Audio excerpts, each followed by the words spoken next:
अस्सलाम वालेकुम viewers, hope you all are fine. आज की वीडियो में हम पढ़ेंगे प्रेजेंट इंडेफिनिट टेंस के बारे में। प्रेजेंट इंडेफिनिट टेंस के बारे में इन जुमलों को रियलाइज़ करें, इन जुमलों को पढ़ें। वो ख़त लिखता है, सलमा मज़मून लिखती है, वो हॉकी खेलते हैं, मैं अंडे उबालता हूँ। तो इन जुमलों के एंड पे आ रहा है जी ता है, ती है, ते हैं और ता हूँ वगैरह। तो जिन जुमलों के एंड पे ता है, ती है, ते हैं वगैरह आ जाए तो वो प्रेजेंट इंडेफिनिट टेंस के जुमले होते हैं। उर्दू में इसकी क्या पहचान है जी? एंड पे आता है ता है, ती है, ते हैं वगैरह। ठीक है जी, ये प्रेजेंट इंडेफिनिट टेंस की पहचान है। नंबर 1। नंबर 2 पे हम देखेंगे कि इसमें हेल्पिंग वर्ब कौन से इस्तेमाल होते हैं।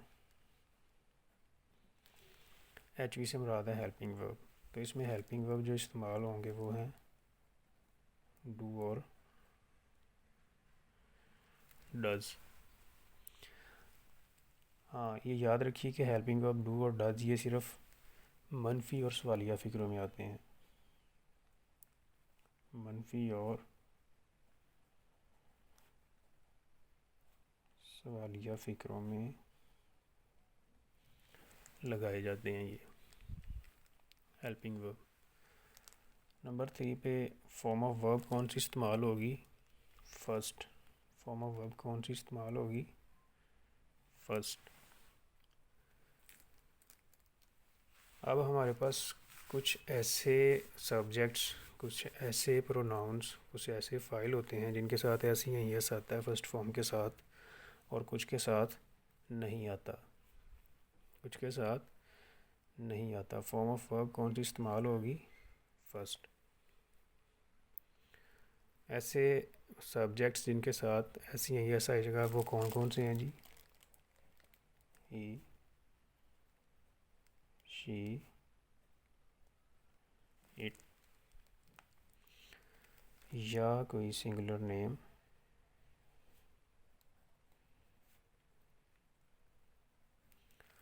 या भी सिंगुलर नेम आ जाए तो फिर हम क्या करते हैं?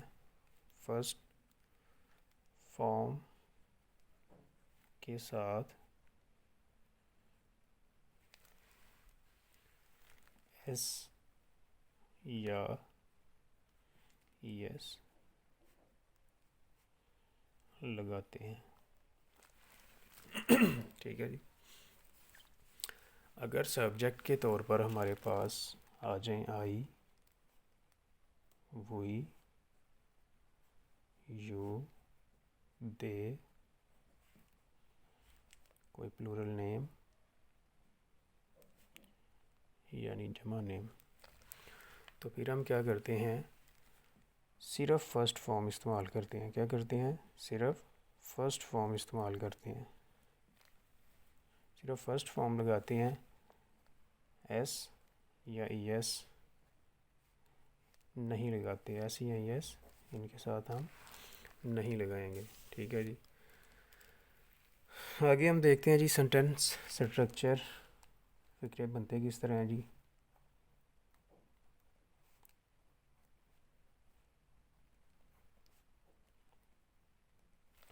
सेंटेंस स्ट्रक्चर लिखेंगे। हमारे पास 4 तरह के जुमले आएंगे: मुस्बत, मनफी, सवालिया, मनफी और सवालिया। तो इसका फार्मूला स्ट्रक्चर क्या है जी? मुस्बत जुमलों में सबसे पहले सब्जेक्ट, फिर वर्ब, फिर ऑब्जेक्ट आएगा। मनफी में सब्जेक्ट प्लस हेल्पिंग वर्ब आएंगे डू और डज,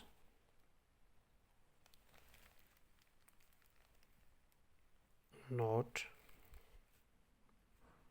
फिर वर्ब, फिर ऑब्जेक्ट। सवालिया में हम सबसे पहले हेल्पिंग वर्ब इस्तेमाल करते हैं, डू, डज, आगे सब्जेक्ट, आगे वर्ब, आगे ऑब्जेक्ट। तो डू और डज को हमने फाइल देखते हुए लगाना है, इनमें से कौन सा हेल्पिंग वर्ब आएगा। मनफी और सवालिया में सबसे पहले हम हेल्पिंग वर्ब लगाएंगे जो कि डू और डज हैं, फिर सब्जेक्ट, फिर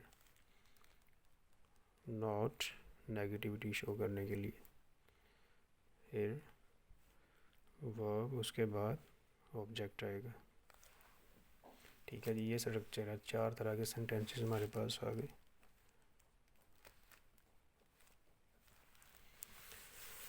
पहला जुमला है जी, वो ख़त लिखता है, वो ख़त लिखता है।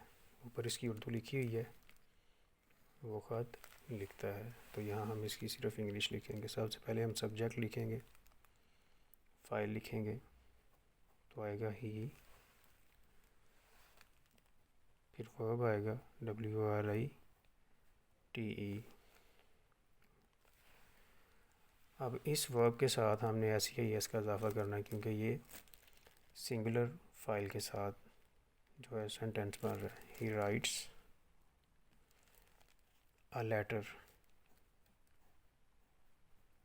या लेटर, ये मुस्बत का जुमला है। मनफी का बनेगा he does not write a letter. सवालिया कैसे बनेगा जी। सबसे पहले हम हेल्पिंग वर्ब लगाएंगे,